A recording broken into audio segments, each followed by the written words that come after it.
Il y a en premier lieu les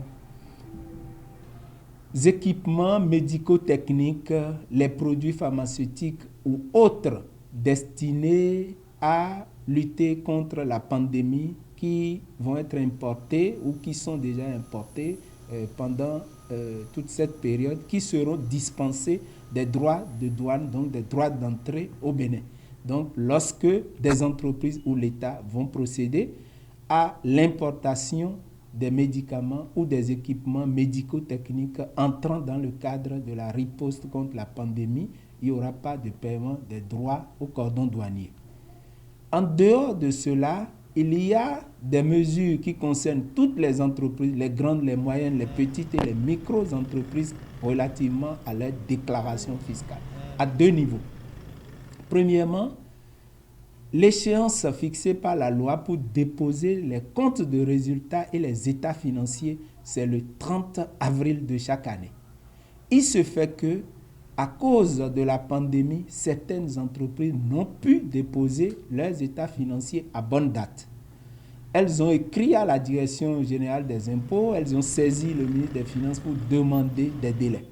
Aujourd'hui, ces choses faites, le délai a été accordé de sorte que ces entreprises qui sont en retard peuvent régulariser leur situation jusqu'au 30 juin. Jusqu'au 30 juin, elles ne paieront pas de pénalité de retard.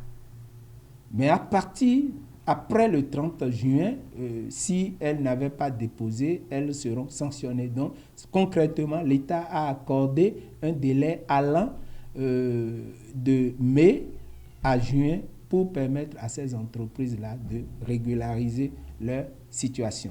Il y a des entreprises qui font des exportations, qui sont des entreprises productrices de biens. Il y a également des entreprises qui font des investissements. Et le Code général des impôts a prévu en son article 243 que lorsque ces entreprises-là se retrouvent en situation de crédit de TVA, c'est-à-dire qu'au cours d'une période, les TVA qu'elles ont eu à payer à leurs fournisseurs sont plus élevés que les TVA qu'elles ont collectés. Cette différence appelée crédit de TVA puisse leur être remboursée. Les entreprises concernées savent bien comment engager la procédure et la mesure du gouvernement, c'est d'autoriser le remboursement accéléré sans aucune condition, donc des crédits de TVA disponibles au niveau de ces entreprises. La mesure va leur permettre d'avoir de la trésorerie immédiatement pour continuer les activités. Parce qu'en temps normal, nous devons étudier ces dossiers-là, après faire un contrôle fiscal pour dégager le vrai montant du crédit, dont le gouvernement a demandé d'accélérer tout ceci pour leur permettre d'avoir de la trésorerie. Donc cela ne concerne pas les crédits ordinaires, mais c'est des crédits de TVA bien connus et les entreprises concernées sont déjà informées. La mise en œuvre, elle est immédiate. Les effets sont immédiats.